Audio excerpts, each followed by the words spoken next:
Hi, this is Christian Baldwin with Black Diamond Mergers and Acquisitions for your free monthly educational video. And today we're going to take a step back and revisit what you need prior to going into the process of selling your business. When you want to sell your business, you can't just raise your hand all of a sudden and say, I'm ready to sell, somebody please come and buy my company from me. Obviously, any buyer is going to need some information, and we want to make sure that you are very prepared when you put together this information so that you're organized and the buyers know that they're making an investment in a good company and you feel comfortable about the legacy that you're going to transition to the next owner of your company. There's three major categories when you get to the point when you're ready to sell your business. The first one is just some really general information that you want to make sure that you have in an organized fashion. History on the company, when it was founded, information on the current owners, their backgrounds and experience, basic stuff like that. In addition to that, you might put together your corporate document. So if you're a corporation or an LLC or whatnot, your articles of incorporation, operating agreements, that sort of stuff would be in a file as well. Also, your current cap table is important, which just shows who owns the company and what percentage each owner has, and then an org chart. Again, very basic information, but that's going to be a necessary step in this process. Financial information. It's always a good idea to have 3 years of tax returns available, 3 to 5 years of financial statements, which include annual income statements and year-ending balance sheets, and a year-to-date financial statement along with the most current balance sheet.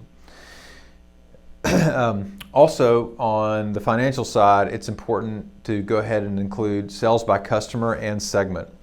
So in addition to the financial and the general things that you want to include, the market side is also important to certain buyers, and so you want to make sure you provide them information on major customers, suppliers, and different products that you may carry.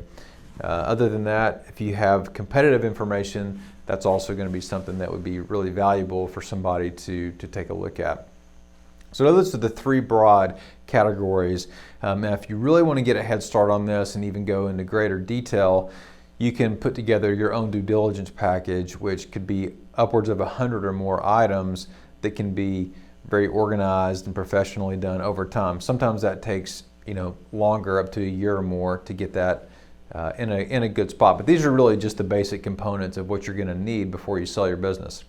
The process itself looks like going to market, looking for an advisory firm that you feel comfortable with, that you can trust to manage this process and go through this journey with you. And what they're going to do is put together some basic information right up front, gather some things like this on your behalf, and then start trying to find the right fit in terms of a buyer. Once they've found that buyer, whether it's a controlled auction or first one to come to the plate with the best offer that you'll accept, whichever you want to do, they'll help you negotiate those terms and then proceed normally with a letter of intent. Once you sign the letter of intent, it really kicks off a parallel process with contract negotiation and due diligence. Now, due diligence, again, is going to be way more detailed than these few items here, but a good advisory firm will help you navigate all that and present that to the other side's counsel and work with you to close the transaction. There can be many forms of consideration, so you could look at cash, owner financing if that makes sense for you, or even an earnout, which we're seeing more of these days than we used to in the past. Anyway, again, just wanted to take a step back today and say, okay, if you're thinking about selling your business, what's the process look like and what do you need to get ready to do it? Here are just some broad categories that you can think about. Certainly, as always, if there's anything that we can do for you, we're here to help. Black Diamond Mergers and Acquisitions on the sell side or the buy side. Anything we can do to add value to your exit strategy and your family legacy, please let us know.